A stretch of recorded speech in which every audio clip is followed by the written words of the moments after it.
Islam melarang, kita dilarang oleh Nabi kita tidur menjelang maghrib, betul? Bukan karena nanti ketindihan setan, bukan ya. Secara medis diketahui bahwa orang yang kebiasaan tidur antara asar sampai maghrib itu akan menurunnya daya tahan tubuh. Jadi gampang sakit infeksi Pak kalau Bapak tidur menjelang maghrib. Kalau sekali lagi setelah sholat subuh gampang pikun, aliran darah ke otak itu tersumbat, ya, jadi stroke penyakitnya. Tapi kalau tidur setelah asar sebelum maghrib, itu daya tahan tubuh kita akan menurun. Materi terakhir ini 6 langkah praktis, ya, Bapak bisa lakukan di rumah mulai hari ini. Langkah pertama, mulai hari ini jangan makan malam Pak.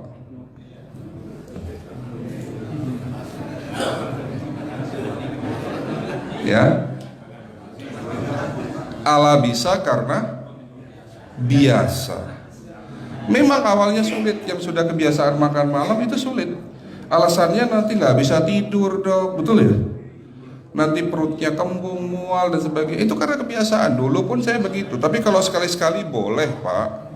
Misalnya diundang hajatan gitu, tetangga ada yang kawinan hajatan, ya udah apa-apa, menghargai itu makan malam. Tapi sekali-sekali itu. Tapi kalau tiap hari ini yang nggak boleh, betul ya Pak?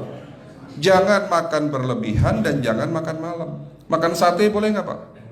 Boleh, siapa bilang nggak boleh? Sate itu, Bapak tahu daging kambing. Daging kambing, daging domba adalah makanan sehat, tidak berkolesterol. Yang kolesterol itu lemaknya Pak. Tapi kalau Bapak makan daging murni, dagingnya tok, ya sehat Pak. Yang nggak boleh itu santannya.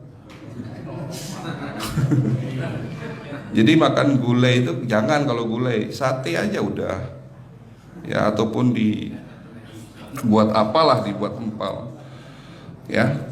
Oke, itu yang pertama. Yang kedua, tolong catat, jangan tidur larut malam Pak. Batasan tidur jam berapa Pak? Jam 11 paling telat. Jadi jam 10 harus sudah tidur. Kenapa? Apa penjelasan medisnya? Orang yang tidur di atas jam 11 akan terganggu fungsi livernya Pak. Dimana liver kita ini fungsinya banyak. Ya, ada 500 fungsi liver loh Pak. Fungsi jantung ada berapa Pak? Fungsi jantung 1. Fungsi jantung tugasnya untuk mompa darah. Fungsi ginjal ada berapa? 2. Absorpsi dan filtrasi. Fungsi liver 500 fungsi. Jadi organ yang paling berat dalam tubuh kita kerjanya adalah liver. Liver akan rusak manakala kalau kita tidur di atas jam 11 malam. Berarti 500 fungsi liver bisa rusak Pak. Ini salah satu penyebab diabetes. Bukan hanya kerusakan pankreas, tapi rusaknya liver bisa jadi penyakit diabetes Pak. Jadi kalau sakit diabetes itu yang terganggu itu sebetulnya bukan hanya pankreasnya, livernya pun rusak, ususnya pun rusak. Makanya dalam pengobatan diabetes di klinik kami itu bukan hanya ngobatin pankreas, tapi 3 organ penting ini saya obati: usus, liver, dan pankreas. Kebanyakan kenapa kalau dalam pengobatan tradisional mereka tahunya diabetes itu hanya pankreas, ya kan? Tapi di sini dalam pengobatan holistik, orang yang kena liver itu 3 organ ini pasti rusak: usus, liver, dan pankreas. Salah satu penyebab dari kerusakan liver akibat kebiasaan tidur larut malam. Jadi salah satu penyebab diabetes pun bisa karena tidur larut malam. Ya, batasan tidur jam berapa? Sekali lagi, jam 11 harus sudah tidur pulas. Jadi jam 10, setengah 11 paling lambat kita harus tidur pulas. Nanti setelah jam 1 boleh bangun. Yang penting jam 11 sampai jam 1 ini harus tidur pulas. Jadi kalau Bapak mau sholat tahajud jam 2, setengah 3 ya monggo, ya. Oke, itu yang kedua. Yang ketiga, air putih Pak dijaga 2 liter sehari. Bagaimana cara minumnya yang baik? Rasulullah sudah ngajarin kita ada 6 sunnah. Harus duduk, pakai tangan kanan, seteguk demi seteguk, membaca basmalah di saat minum, diakhiri dengan alhamdulillah, kan begitu. Ya, pagi hari minum 1 gelas bangun tidur sebelum sholat subuh. Setelah sholat subuh boleh teh, tapi juga dibilas dengan 1 gelas air putih. Sebelum mandi nanti Pak, minum air hangat. Kalau Bapak mandinya pakai air dingin boleh, tapi sebelum mandi minum air hangat, biar tubuh kita ini jangan terlalu dingin di saat kita kena air dingin. Sampai maghrib pastikan 2 liter sudah masuk dalam tubuh kita. Malam mau tidur, tolong perhatikan Ibu ya, malam mau tidur jangan banyak-banyak minum. Nggak boleh minum malam itu segelas sampai 2 gelas mau tidur. Cukup seteguk 2 teguk saja. Karena kalau sampai kita minum mau tidur 1 gelas besar, ginjalnya malah rusak Pak. Ya. Oke, itu yang ketiga. Yang keempat, puasa. Lakukan puasa secara rutin, insya Allah kita sehat. Nah, untuk penjelasan atau materi puasa nanti bisa hubungin staf saya. Nanti di bulan Ramadan tahun ini, kalau memang masih ada slot 1 sampai hari ke-20, saya bisa mengisi manasik kesehatan yang berkaitan dengan manfaat puasa untuk kesehatan. Insya Allah kalau memang masih ada slot waktunya, karena kita di bulan Ramadan hanya 20 hari kita ngisi manasik. Ya, oke, itu yang keempat. Langkah keempat. Langkah 1, 2, 3, 4. Langkah kelima. Nah, sebelum saya menjawab yang kelima, saya ingin membacakan sebuah sabda Rasulullah. Rasulullah bersabda, di dalam tubuhmu ada segumpal daging. Jika segumpal daging itu sakit, akan sakitlah seluruh tubuhmu. Dan jika segumpal daging itu rusak, akan rusaklah seluruh tubuhmu. Apa itu segumpal daging?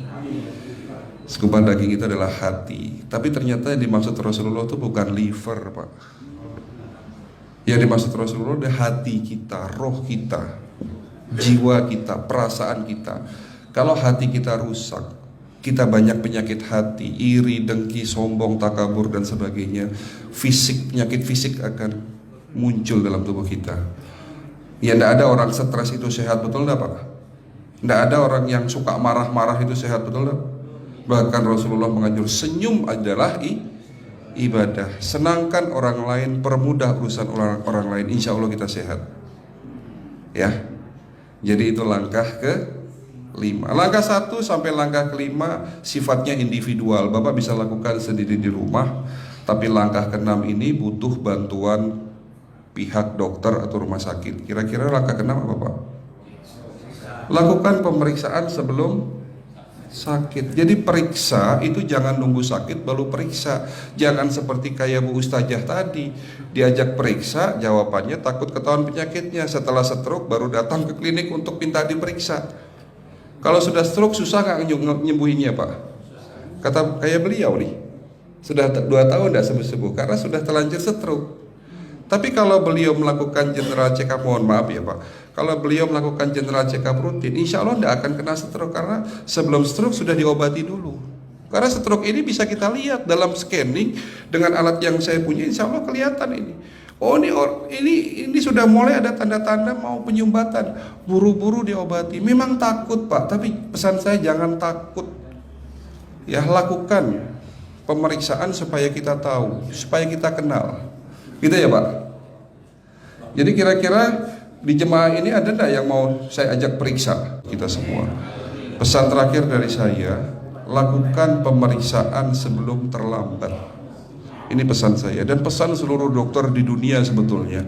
Lakukan pemeriksaan sebelum terlambat.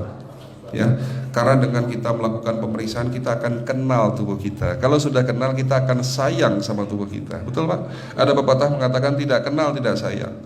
Cukup sekian dari saya. Mohon maaf kalau penyampaian kami kurang baik.